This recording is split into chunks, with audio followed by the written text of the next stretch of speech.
ব্রাজিলের এই গুরুত্বপূর্ণ ম্যাচ এবং বিশ্বকাপের নানান বিষয় নিয়ে আলোচনা করতে এই মুহূর্তে স্টুডিওতে আছেন আমার দুই সহকর্মী তারেক হাসান শিমুল এবং নিয়ন মোহাইমিন। আপনাদেরকে স্বাগত। এবং যেমনটা একটু আগে প্রতিবেদনে শুনছিলাম, ব্রাজিলের জন্য আসলে গ্রুপ পর্বের এই ম্যাচটাও অনেক সমীকরণে ভরা এবং ব্রাজিলিয়ান যে সমর্থকরা রয়েছেন তারা কি আসলে এই ম্যাচের আগে খুব একটা স্বস্তিতে থাকতে পারবে? আমি যদি শুরু করি, আসলে সমর্থকরা যে স্বস্তি নিশ্চয়ই ফিরেছে ফার্স্ট ম্যাচের পারফরমেন্সের পর। সেকেন্ড ম্যাচটা যেভাবে ব্যাক করেছে, সমর্থকরা কিছুটা হলে স্বস্তিতে ফিরেছে। নেইমার যেহেতু ইনজুরি কাটিয়ে ফিরছেন, মানে সবুজ সংকেত পেয়েছেন, সেই কারণে একটা স্বস্তি আছে। তবে এই ম্যাচটার হিস্ট্রি যদি দেখেন, স্কটল্যান্ডের বিপক্ষে ব্রাজিল ওয়ার্ল্ড কাপে কখনো হারেনি। আর এখন পর্যন্ত যতবারই সাক্ষাৎ হয়েছে ততবারই তাদের মানে হারতে হয়নি, ড্র হয়েছে একটা ম্যাচে, বাকিগুলা জয়। সেই জায়গা থেকে পরিসংখ্যান থেকে আপনি স্বস্তি নিতে পারেন। তবে ওয়ার্ল্ড কাপের যেই বর্তমান মানে পরিস্থিতি ব্রাজিল দলের এবং কি স্কটল্যান্ডও আসলে যেভাবে খেলছে, সেই জায়গায় টাফ হবে। তবে স্বস্তি কিছুটা রাখতেই পারে। তবে অস্বস্তি তখন আসবে যখন আসলে ব্রাজিল যদি কোনো কারণে পিছলে যায় এই ম্যাচে, কারণ পরবর্তী রাউন্ডে যেয়ে কিন্তু কঠিন প্রতিপক্ষ পড়তে যাচ্ছে ব্রাজিলের, যদি কোনো কারণে পিছলে যায়। 1998 পর আরো একবার সেই ওপেনিং ম্যাচ ব্রাজিল স্কটল্যান্ড বেশ ভালো মোমেন্টাম একটা তৈরি করেছে, যদিও এখন পর্যন্ত প্রথম জয়ের দেখা পাইনি।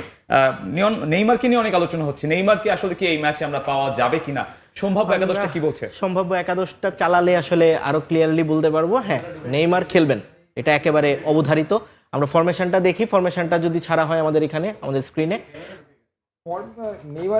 নেইমার আসলে যেটা শিমুল যেটা বলছিলেন, আসলে নেইমারের উপরেই সবকিছু নির্ভর করছে এবং নেইমার খেলবেন তো অবশ্যই খেলবেন, কিন্তু সেটা আসলে প্রথম একাদশে নয়। এবং সেটা মোটামুটি নিশ্চিত যে নেইমার থাকছেন না প্রথম একাদশে, এটা মোটামুটি নিশ্চিত। 4-3-3 ফরমেশনেই ব্রাজিল খেলবে এবং সেখানে আসলে রায়ানকে আমরা দেখেছি লাস্ট ম্যাচটায় রাফিনিয়া ইনজুর্ড হয়ে যাওয়ার পর যেই পারফরমেন্সটা করেছেন, সেটা অন্তত অন্য যে দুজন আসলে ইগর থিয়াগো এবং হ্যান্ড্রিক্স যে দুজন আছেন তাদের তুলনায় অনেক বেশি বেটার। তো রায়ান আসলে এই ম্যাচটা স্টার্ট করছেন। রায়ান সাথে কুনিয়া এবং ভিনিসিয়াস আছেন, পাকুয়েতা, ক্যাসেমিরো, গুইমারেস। ব্রাজিলের জন্য টেনশনের জায়গাটা আসলে মিডফিল্ড যদি পারফর্ম করে তাহলে ব্রাজিল যে ভালো খেলতে পারে সেটা আসলে আমরা ওই হাইতির বিপক্ষে ম্যাচটা অন্তত প্রথম 20-30 মিনিটে দেখেছি। যদিও সেকেন্ড হাফে আবার মিডফিল্ড একটু লেজে গবরে হয়ে গিয়েছিল এবং পুরো ম্যাচটাতে আসলে তখন আর গোল পায়নি ব্রাজিল, এবং ব্রাজিলের পারফরমেন্সটাও খুব আন্ডাররেটেড ছিল ওই মোমেন্টে। ব্রাজিলের ডিফেন্স লাইন এখন পর্যন্ত আমি বলবো খুব একটা কোনো পরীক্ষা দিতে হয়নি, বেশ ভালো। মরক্কোর বিপক্ষে একটু শুরুতে শেখি ছিল, সেটার গোল হজম করতে হয়েছে, কিন্তু পরবর্তীতে কিন্তু আবার ডিফেন্স লাইন বেশ ভালোভাবেই রিকভার করেছে এবং এখন পর্যন্ত সান্তোস, গ্যাব্রিয়েল মার্কিনেস এবং দানিলো যেভাবে খেলছেন, বিশেষ করে অ্যালিসন বেকার, আমার মনে হয় না ব্রাজিল এই টিমটাকে চেঞ্জ করবার কোনো প্রয়োজন আছে। আর আলাদা করে কার্লো আনচেলত্তির কথা বলতে হয়, প্রফেসর বলা হয় তাকে। অনেক কিছু তার মাথায় করে, অনেক ফরমেশন, অনেক চিন্তা ভাবনা তার ভেতরে করে। তার ফুটবলটা অবশ্যই তিনি অন্য অনেকের চেয়ে অনেক ভালো বোঝেন। তারপরেও আমার মনে হয় যে তিনি খুব বেশি পরীক্ষা নিরীক্ষা যাবেন না। অন্তত রিয়াল মাদ্রিদের অভিজ্ঞতা থেকে বলতে পারি, আনচেলত্তি আসলে খুব বেশি এক্সপেরিমেন্টে বিশ্বাস করেন না, তিনি এক্সপেরিয়েন্সে বিশ্বাস করেন এবং একেবারে মোমেন্টামে বিশ্বাস করেন যে কোন প্লেয়ারটা আমাকে মোমেন্টাম এনে দিতে পারবে। এবং আমরা সংবাদ সম্মেলনে দেখলাম আনচেলত্তি কিন্তু আলাদা করে রায়ানের কথা বলেছেন, কারণ ব্রাজিলের এই ফরমেশনটাতে আপনি ওয়াইড লেন্থ একটু আক্রমণ করার কথা চিন্তা করবেন। আনচেলত্তিকে যখন জিজ্ঞাসা করা হয়েছিল যে তারা আসলে কোনো ধরনের পরিবর্তন আনবে কিনা, আমরা যতটুকু জানি যে দুটো প্লেয়ার হয়তো কার্ড সাসপেনশনের একটা নিষেধাজ্ঞায় ভুগতে পারে, কাসিমিরো এবং ডগলাস সান্তোস।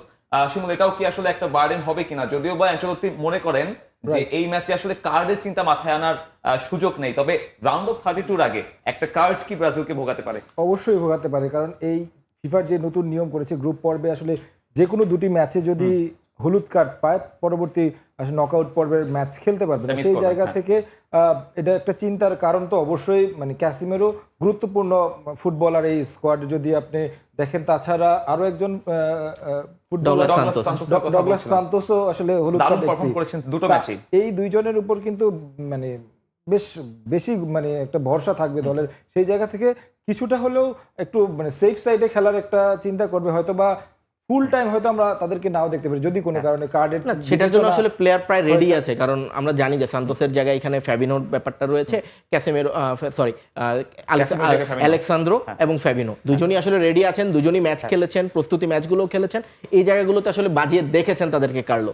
খুব বেশি সমস্যা হবে না ক্যাসেমিরো এবং সান্তোসের কার্ডের জন্য। আসলে তারাও যে খুব বেশি নিজেদেরকে ফ্লারিশ করতে পারছে না এটাও কিন্তু মোটামুটি বোঝা যাচ্ছে। তাই সবাই বলছেন যে কার্ডের ব্যাপারটা যদি তাদের মাথা থেকে সরানো যায়, অথবা তাদেরকে যদি একটা টাইম পর্যন্ত, হ্যাঁ ব্রাজিল যদি, আমি মানে বারবার এই ম্যাচটার ক্ষেত্রে একটা কথাই বলবো, প্রথম 20 মিনিটস আসলে খুব ভাইটাল। এই প্রথম 20 মিনিটে যদি ব্রাজিল একটা লিড নিতে পারে অথবা স্কটল্যান্ডকে যদি দমানো যায়, সেক্ষেত্রে ব্রাজিলের আসলে ভালো করবার সম্ভাবনা থাকে।